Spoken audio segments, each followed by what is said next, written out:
তোর কাছে কি আরো 1-2 লাখ টাকা হবে? না রে দোস্ত, নাই রে। না রাগ করিস না প্লিজ। না সমস্যা নাই, না আমি রিপনটা ফোন দিয়ে দিচ্ছি আমি। ঠিক আছে, হ্যাঁ ওকে।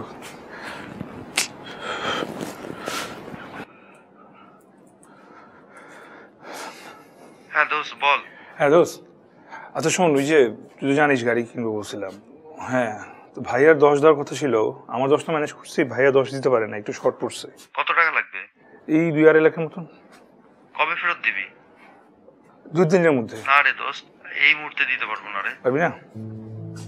আচ্ছা সমস্যা নেই দোস্ত, ঠিক আছে, দেখি আমি একটা ব্যবস্থা করছি। ওকে ওকে, আরে না প্যারা নেই।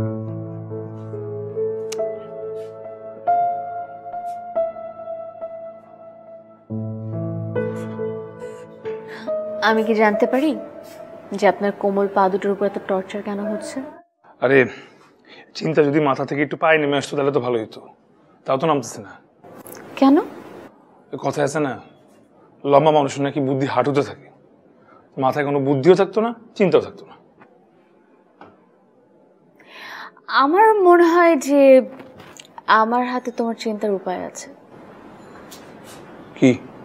আমার কিছু স্বর্ণের চেন, ওই যে বলে না দুঃসময়ের বন্ধু হচ্ছে স্বর্ণ। আরে না পাগল নাকি, সামান্য কিছু টাকার জন্য গোল্ড বিক্রি করতে হবে কেন?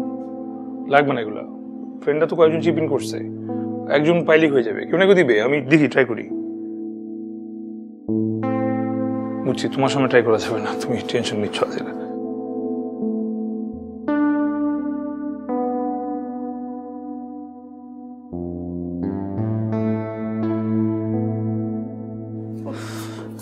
না ওষুধটা খেয়ে নাও, সারা দিন রাত কাজ করা লাগে।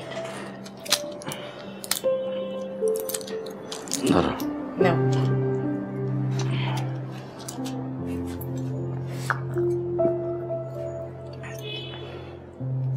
চিন্তা করো, আমি অবাক হয়ে গেলাম, আমার মুখের সামনে দিয়ে রনিকে কফি বানিয়ে দিল, আর আমি অনুরোধ করার পর আমাকে 1 কাপ চা দিল না। ও তো একটা শয়তান, ওর কাছে চা চাইতে গেলে কেন? ওর কাছে চা চাওয়াটাই তোমার ভুল হচ্ছে। আরে বন্ধুর মেয়ে বলে পছন্দ করে ছেলের বউ হিসেবে ঘরে নিয়ে এলাম, আর আমার সাথে এরকম ব্যবহার করছো? কপাল আর কি, চাকরি করে বলে ওর দেমাগে মাটিতে পা পড়ে না। আচ্ছা শুক্রবার দিন, ওই দিন তো আমাদের সাথে একটু কাজ করতে পারে, তাই না? বড় বউ আমরা যখন কাজ করি আমাদের সাথে সাহায্য করলে কি হয়, সেটাও করে না। ভেবেছিলাম যে বড় বউই কোনো কাজে লাগবে না, কিন্তু দেখো বড় বউ সব কাজে আমার সাথে সাহায্য করে, আর কত ভালো মেয়ে, আমার সাথে সাথে থাকে। আর ছোট বউ দেখো ছেলের পিছে পিছে থাকে, যেমন ছেলেকে কিনে নিয়েছে। সব আসতে বলো, আসতে বলা লাগবে না, আমি কি ভয় পাই নাকি? হ্যাঁ, করে টাকা দেয় দেখে মাথা কিনে নিছে নাকি? আর সংসারে অশান্তি হবে, কথা বোঝার চেষ্টা করে না।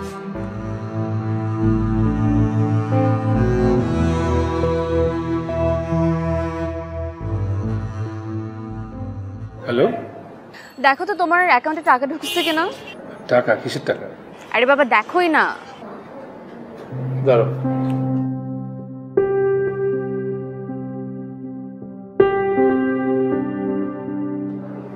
এতগুলো টাকা কিভাবে নিশা? আমার 5,000 টাকা একটা ডিপিএস ছিল বিয়ের অনেক আগে, ওটাই ভাঙলাম। কেন, কি দরকার ছিল? বলছিলাম না ম্যানেজ করবো। আমি তো তোমার manager. Relax dude. Okay babe, thank you, by.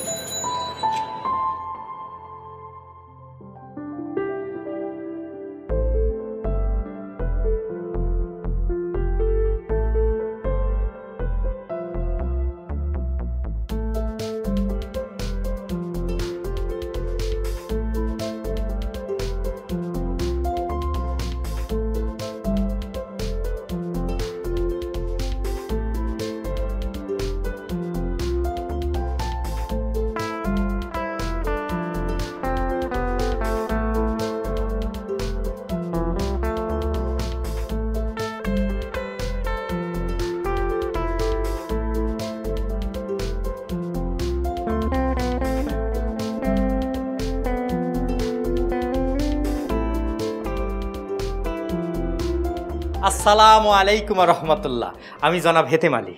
ওয়ালাইকুম আসসালাম খাদেম আলী। হেতেম আলী। হেতেম আলী, বাড়ি কোথায়? বিবাড়িয়া। এটা কোথায়? বামন বাইরে। তো এটা একবারে বললে কি হইতো? শর্টকাটে বললাম আর কি। গাড়িও কি শর্টকাটে চালান নাকি? না না না, দেখে শুনে চালাই। আচ্ছা, লাইসেন্স ওকে আছে তো? আরে আছে মানে কি, পুরো 25 বছরের অভিজ্ঞতাই জানেন। দেখ তো। ঠিক আছে। বয়স কত? 36 বছর। তার মানে কি 11 বছর বয়সে আপনি লাইসেন্স পেয়েছেন? 11 বছর বয়স থেকে হেলপারি করি। আল্লাহর চাহেতু বিমান ব্যতীত সকল ধরনের যানবাহন আমি চালাইতে পারি। কোনোদিন যদি ঠিকমতো সুযোগ সুবিধা পাই, ওইটা নিয়েও আকাশে উড়াল দেব। ওই যে হেলপারির অভিজ্ঞতাটা আছে না। এই রনি, ও হচ্ছে বৃষ্টির এক ভাইয়ের গাড়ি চালাতো, খুব ভালো চালায় বাবা, ওকে রেখে দাও, ও খুব ভালো ড্রাইভার। স্যার, কোন মাস থেকে ডিউটি শুরু করব? কোন মাস থেকে মানে? তুমি আজকে থেকে গাড়ি চালাবে? না স্যার, কইতেছিলাম যে ভাঙা মাস টাকা পয়সার একটা ব্যাপার আছে না। ভাঙা মাস দেখি তো, ভাঙা মাসে গাড়ি চালাবা, যদি ঠিক না লাগে টাকা নিয়ে আল্লাহ হাফেজ। আর তুমি বেতন নিয়ে তো চিন্তা করো কেন? তোমাকে বলেছি না এগুলো নিয়ে তোমার কোনো চিন্তা করতে হবে না, রনি বেতন দিয়ে দিবে। না স্যার, বলতেছিলাম আমি সহজ সরল মানুষ তো, তাই টাকা পয়সার ব্যাপারটা আগে একটু ফাইসালা করে নিলাম। তুমি খুশি হয়ে যাবা, তোমার এটা নিয়ে চিন্তা করার কোনো দরকারই নেই। তাহলে স্যার কালকে সকাল 9 ঘটিকায় উপস্থিত হব। 7:30টায় আগে আগে আসবে, আগে চলে যাবো, সমস্যা নেই। জি আচ্ছা। এই শোনো, যাওয়ার আগে একটু গাড়িটা দেখে যাও, আর একটু পারলে একটু মুছে দিয়ে যাও, প্রতিদিন ক্লিন রাখার দরকার আছে। যাও। ঠিক আছে।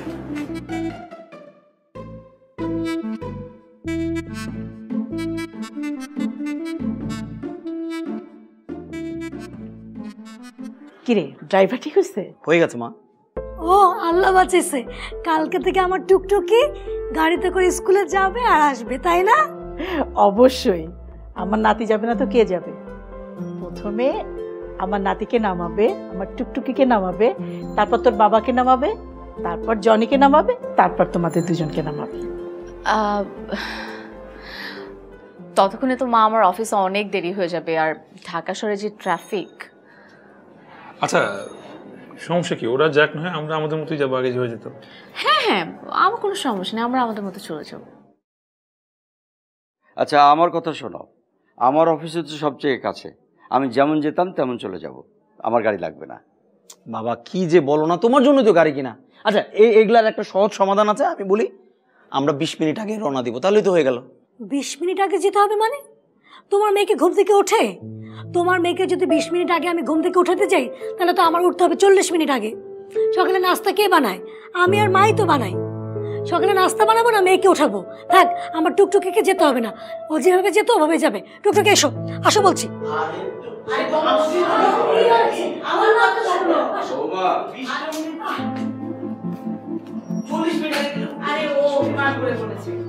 আমি যেটা বলেছি সেটাই হবে।